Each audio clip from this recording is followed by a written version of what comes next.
You see, we've been talking ourselves to death. Every waking moment, there's a voice in your head chattering away, commenting on everything, labeling everything, judging everything. And we've become so addicted to this internal noise that we've forgotten something absolutely essential. The silence from which all words arise and to which they all return. We've mistaken the menu for the meal, the map for the territory, the description for the reality itself. Now, here's the predicament. I'm using words right now to point you towards something that words cannot possibly contain. It's like trying to bite your own teeth or look directly into your own eyes without a mirror. The very instrument I'm using, language, is the thing that keeps interrupting the very silence I'm trying to reveal to you. But you see, that's the beautiful game of it all. Words can be fingers pointing at the moon, but the finger is not the moon. And most people spend their entire lives looking at the finger, never bothering to look where it's pointing. What I'm inviting you to consider is this. Between every word you speak, between every thought you think, there is a gap, a space, a silence. And in that silence lies something extraordinary, something that words can only dance around but never quite capture. It's the eternal present moment. It's the ground of your being. It's what you were before your mother and father met and what you'll be after your body returns to dust. But we never notice it because we're too busy filling every crack and crevice of our consciousness with verbal noise. Think about it this way. When you listen to music, what makes the music beautiful? Is it only the notes, or is it also the spaces between the notes? The silence that gives the notes their rhythm, their meaning, their life. Without the silence, you just have an unbearable cacophony. The silence is just as much a part of the music as the sound. But we've forgotten this in our lives. We've forgotten that the silence is just as much a part of who we are as all our thoughts, all our words, all our endless mental commentary. Now let me take you deeper into this. The problem begins very early in life. As children, we're taught to name things. This is a tree, this is a dog, this is red, this is blue. And naming things is useful. Don't misunderstand me. It helps us navigate the world, communicate with each other, survive. But somewhere along the way, we start to believe that the name is the thing. We look at a tree and we don't really see the tree anymore. We see the concept tree that we've stored in our minds. The word has become a barrier between us and the direct experience of reality. And then it gets even more complicated. We start naming ourselves. I am John. I am Mary. I am successful. I am a failure. I am anxious. I am confident. We build an entire identity out of words, out of concepts, out of stories we tell ourselves about who we are. And then we spend the rest of our lives defending this verbal construct, this collection of labels and descriptions, as if it were the most real thing in the world. But it's not real. It's just a story, a very convincing story, perhaps, but a story nonetheless. The ego, this sense of being a separate, isolated self, is fundamentally linguistic. It's made of words. It's made of the constant internal dialogue that says, I am this, I want that, I fear this, I desire that. Stop talking to yourself for a moment and see what happens to the ego. Where does it go? Who are you in the silence? This is not a rhetorical question. This is an invitation to actually look. You see, reality itself, the actual, immediate, direct experience of existence, is wordless. A sunset doesn't need to be called a sunset to be glorious. A baby doesn't need to know the or love to feel loved. A bird doesn't need to understand the concept of flight to fly. Nature operates in perfect silence, and yet it speaks volumes. The trees grow without thinking about growing. The planets orbit without needing to conceptualize orbits. The ocean waves crash and recede without any internal commentary about crashing and receding. Everything in nature just is, and that isness is the most profound communication imaginable. But we human beings have developed this extraordinary capacity for language, for abstract thought, for conceptualization, and it's a beautiful capacity. It's allowed us to create art, music, philosophy, science, technology, but we've also become prisoners of our own creation. We've become trapped in a world of words, a world of symbols and representations, and we've lost touch with the direct, immediate, wordless experience of being alive. Let me tell you something about silence that might surprise you. Silence is not the absence of sound. If you go into what they call a soundproof room, you'll still hear something. You'll hear the ringing in your ears, the circulation of your blood, perhaps the subtle hum of your nervous system. No, silence is not the absence of sound. Silence is the presence of awareness without the interference of conceptual thinking. Silence is what remains when you stop trying to translate everything into words. And here's where it gets fascinating. The moment you truly enter silence, and I mean the deep inner silence where the mental chatter stops, you discover that you're not separate from the world anymore. The boundary between you and everything else begins to dissolve, because that boundary was always maintained by words, by the constant repetition of I am me and you are you and that is that. Take away the words, and suddenly you realize that you and the universe are engaged in a dance so intimate that there's really no way to say where one ends and the other begins. This is what the mystics have been trying to tell us for thousands of years across every culture and tradition. They've all discovered the same thing, that beneath the surface noise of the mind, beneath all the words and concepts and beliefs, there is a silence so profound, so infinite, that it contains everything.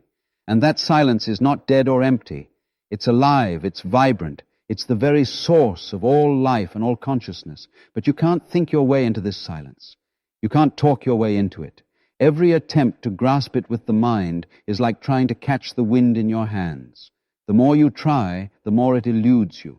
Because the mind itself, the thinking, talking, conceptualizing mind, is the very thing that's keeping you from experiencing it. Now, I can hear some of you thinking, well then, why are you talking about it? If words can't capture it, why use words at all? And that's a fair question. But you see, words can be used skillfully. They can be used like a thorn to remove another thorn. They can be used to undo the damage that words have done. I'm not asking you to believe what I'm saying. I'm asking you to use what I'm saying as a springboard to dive into your own direct experience. I'm asking you to test it, to verify it for yourself. Try this right now if you can. Stop reading for a moment and just listen, not to any particular sound, but to the silence behind all sounds. The silence that makes sound possible. The silence that's always there, even in the middle of the busiest city or the loudest concert. It's the background, the canvas upon which all experience is painted. Can you feel it? Can you sense it? That's the silence I'm talking about. And the more you tune into it, the more you realize that this silence is not separate from you. It is you. It's your true nature underneath all the accumulated layers of personality, memory, identity, and story. What happens when we ignore this silence? When we fill every moment with noise, both external and internal, we become exhausted, anxiety-ridden, scattered. We lose ourselves in 1,000 different directions because there's no center, no ground, no place of rest. The mind races from one thought to another, from one worry to the next, from past regrets to future anxieties, never stopping, never settling. And we wonder why we feel so disconnected, so alienated, so fundamentally unsatisfied, even when we have everything we thought we wanted. You see, words create time. Think about it. Right now, in this present moment, before you start thinking about it, there is no past and no future. There's only this eternal now. But the moment you start using language, you create time. I was this. I will be that. This happened yesterday. That will happen tomorrow. Language allows us to mentally leave the present moment and travel into memories and projections. And that's useful for practical purposes, of course. But we've become so addicted to this time-traveling ability that we're almost never actually here. We're always somewhere else, lost in memories, lost in plans, lost in worries about what might happen, or regrets about what did happen. Silence returns you to the present moment. Because silence doesn't have a past or a future. Silence is always now. When you're genuinely silent, not just externally quiet, but internally silent, you discover that time itself is a kind of illusion created by thought. There's only this moment, this eternal now, and it's always been here and it will always be here. Past and future are mental constructs, useful tools perhaps, but not ultimately real. So how does this understanding change the way you live? How does recognizing the primacy of silence affect your day-to-day existence? Well, let me tell you, it changes everything. Because once you start to see through the tyranny of words, through the constant mental chatter, you begin to experience life in a completely different way. First, you stop being such a prisoner of your own thoughts. You realize that the voice in your head, that constant commentator that's always judging, always analyzing, always worrying, is not actually you. It's just a voice. It's just a habit. And like any habit, you can learn to recognize it without being completely identified with it. You can watch your thoughts the way you might watch clouds passing through the sky. They come, they go, but they don't define you. The sky remains, regardless of what clouds appear and disappear. This creates an extraordinary freedom. When you're not completely identified with your thoughts, you're not so disturbed by negative thoughts when they arise. You don't need to fight them or suppress them or pretend they're not there. You can simply notice them. Oh, there's a worried thought, there's an angry thought, there's a sad thought. And in that noticing, in that space of awareness, you're already free from them. Because you're not the thought, you're the awareness in which the thought appears. In your relationships with other people, this changes everything. Most of our conflicts with others arise from words, from misunderstandings, from different interpretations, from the stories we tell ourselves about what someone said or meant. But when you learn to listen from silence, when you learn to be present with someone without immediately translating everything they say into your own mental framework, something magical happens. You actually hear them. You actually connect with them, not just with their words, but with their being. And they feel this. They feel seen and heard in a way that's rare and precious. Think about the times when someone really listened to you, not just waited for their turn to talk, but actually listened. How did that feel? It felt like coming home, didn't it? Because in their silent presence, you were able to be yourself without having to perform, without having to maintain a certain image. That's the gift of silence. It creates a space where genuine connection becomes possible. And in your work, whatever that work might be, silence brings creativity.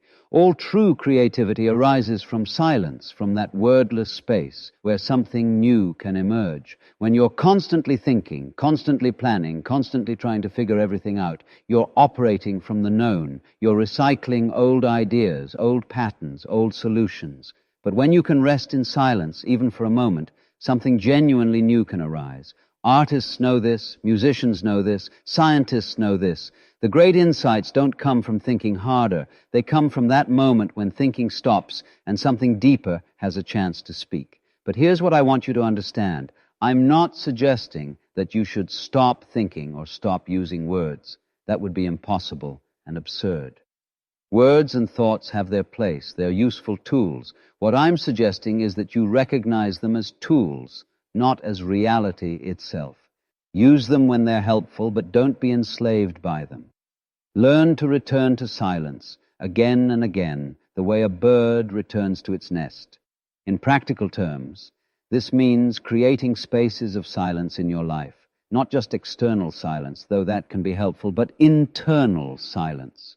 It might be a few minutes in the morning before you launch into your day, sitting quietly, not trying to achieve anything or get anywhere, just being present with what is. It might be a walk in nature where you resist the urge to listen to a podcast or make phone calls, and instead just walk, just breathe, just be. It might be a moment of pause between activities, a conscious stopping to simply notice what's here right now before rushing on to the next thing. These moments of silence are not wasted time. They're not indulgences. They're essential for your well-being, for your sanity, for your humanity. Because in these moments you reconnect with who you really are underneath all the roles you play, all the masks you wear, all the stories you tell yourself. And here's something else. Silence teaches you about death. Now, don't be frightened by that word. Death is not the enemy. Death is simply the dropping away of everything temporary, everything that was never really you in the first place. All the words you've used to define yourself, all the concepts, all the beliefs, all the identities, none of these can survive death, but silence survives. The awareness that witnesses all words, all thoughts, all experiences, that doesn't die because it was never born. It's eternal. It's what you are at the deepest level. When you befriend silence in life, you're actually befriending death. You're learning to let go, to release, to not cling so desperately to this verbal construct you call myself. And paradoxically, this makes you more alive, not less, because you're no longer wasting energy maintaining an illusion. You're free to simply be, to flow with life as it is, to dance with reality, instead of constantly arguing with it. Let me take you even deeper now, into the heart of what transformation really means. You see, transformation is not about becoming someone better or more spiritual or more enlightened. Transformation is about seeing through the illusion that you were ever anything other than what you are. It's about recognizing that the separation you've always felt between yourself and life, between yourself and others, between yourself and the divine, was always a trick of language, a spell cast by words. The ego loves words because the ego is words. It's a constellation of beliefs and concepts and stories all held together by linguistic threads. I am this kind of person. I have this kind of past. I want this kind of future. I'm better than them. I'm worse than them. On and on it goes, this endless narrative, this tale of a separate self, trying to survive and succeed in a hostile world, but none of it is true. None of it has any substance when you actually look for it in the silence. Where is this I that you think you are? If you look for it in the silence, if you look for it beneath all the words and concepts, what do you find? You find awareness, you find consciousness, you find a presence that has no boundaries, no definition, no limit. And this presence is not small or confined or separate. It's vast, it's infinite. It's the same consciousness that looks out through every pair of eyes, that beats in every heart, that moves through all of existence. This is the great awakening that silence reveals. You are not a tiny, isolated fragment of consciousness trapped in a body, struggling to survive. You are consciousness itself, playing at being you, pretending to be separate, engaging in this cosmic game of hide and seek.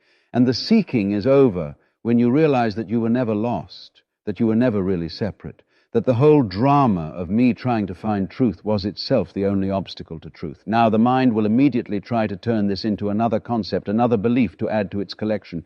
Oh, I understand now, we're all one, we're all consciousness. But that's just more words. The truth of it has to be lived, has to be experienced in the wordless depths of your being. And you can't experience it by thinking about it any more than you can experience the ocean by reading a book about water. What happens when you truly let go into this silence, when you stop maintaining the constant verbal defense of your ego? At first it can be frightening, because all your life you've been taught that you are this collection of thoughts, memories, and personality traits. You've been taught that if you stop thinking about yourself, you'll somehow disappear. But what actually happens is the opposite. When you let go of the false self, constructed from words, you discover your true self that was always here, always present, always free. And this true self is not something that can be described or captured in words. It's not an object that you can point to and say, ah, there it is. It's the very subject, the very awareness that's reading these words right now. It's closer to you than your own breath. It's more intimate than your own thoughts. And yet it's completely overlooked because we're always looking outward, always chasing after the next experience, the next achievement, the next word that will finally explain everything and make everything okay. The transformation, then, is a transformation of perspective. It's like those optical illusions where you can see either two faces or a vase, depending on how you look. For your entire life, you've been seeing faces, seeing yourself as a separate entity, seeing the world as something out there, seeing life as something that happens to you. But when you learn to rest in silence, the picture suddenly flips.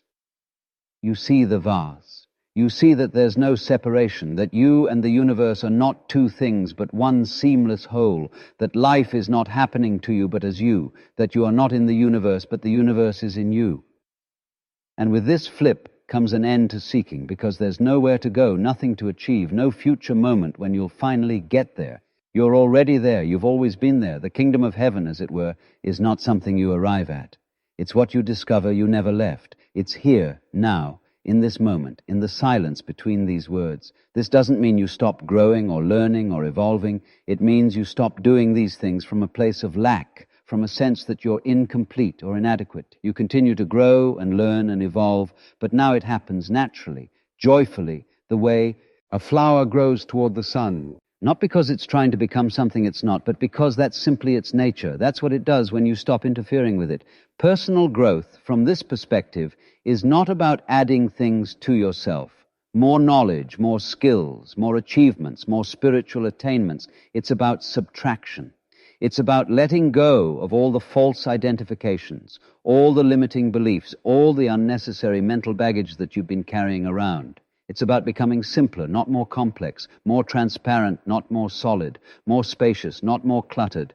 And this process of simplification, this return to silence, naturally brings peace. Not the peace that depends on circumstances being a certain way, but a peace that's independent of circumstances. The peace that comes from knowing at the deepest level that you are not this small, vulnerable ego that words have created. You are the vast, eternal awareness in which all experience arises and passes away. You are the silence in which all words appear and disappear. Now, as we come toward the end of our time together, I want to leave you with something to contemplate, something to sit with in the silence of your own being. The great paradox of spiritual life is this: the thing you're searching for is the thing that's doing the searching. The awareness you're trying to find is the awareness that's looking. You can't find it because you are it. You can't grasp it because it's what's doing the grasping. This is why all the words, all the teachings, all the practices ultimately have to be left behind. They're like a boat that helps you cross a river. Once you've crossed, you don't carry the boat on your back. You leave it on the shore and continue on your way. The words I've been sharing with you are that boat. They're not the truth. They're pointing toward the truth. And the truth itself can only be found in the wordless silence of your own direct experience. Living from this understanding, living from silence, means you carry a kind of stillness with you wherever you go. It doesn't mean you're passive or inactive. You can be tremendously active, engaged in all kinds of projects and relationships and creative endeavors, but underneath all the activity, there's a current of silence, a ground of peace that nothing can disturb. It's like the ocean. On the surface there might be tremendous waves, storms, all kinds of turbulence. But if you dive deep enough, there's an absolute stillness. And that deep stillness is always there, regardless of what's happening on the surface. This is what it means to be in the world, but not of it. To participate fully in life, while remaining rooted in the silence that transcends life and death, gain and loss, success and failure. You engage with the relative world of time and space and cause and effect, but you're no longer fooled by it. You no longer mistake it for the absolute reality. You know it's a game, a play, a dance, and knowing this, you can play with much more grace, much more freedom, much more joy. And here's what I want you to understand. This is not some distant goal that only a few special people can achieve. This is your natural state, this silence, this awareness, this freedom. It's what you are right now, in this very moment. The only thing preventing you from recognizing it is the constant mental noise, the endless stream of words and thoughts that hypnotizes you into believing you're something else. So what do you do with all this? How do you actually live it? The answer is beautifully simple. You practice coming back, again and again and again. You practice returning to silence. Not as a grim duty or a spiritual obligation, but as an act of self-love, as a gift you give yourself.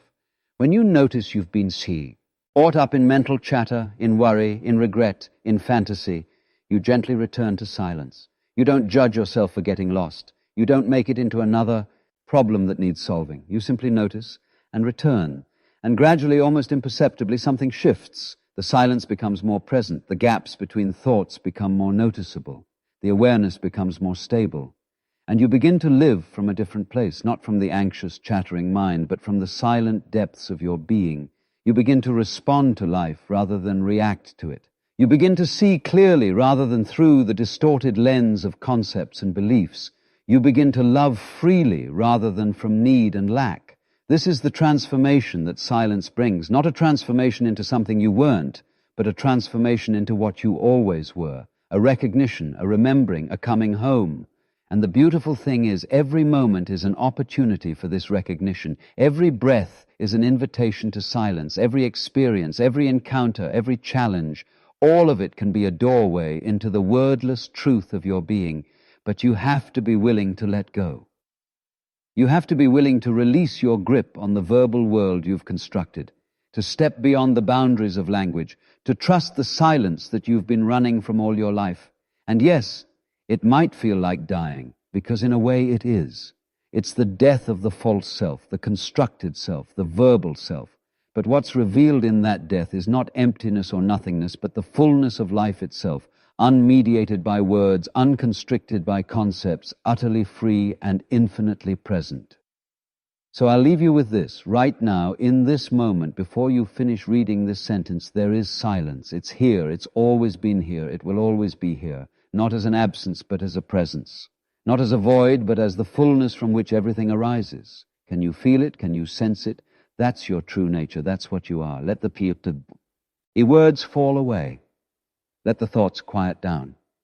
And in that silence, discover what words have been interrupting all along, the simple, profound, extraordinary reality of existence itself, just as it is, right here, right now, forever and always. Rest in that. Be that. You are that.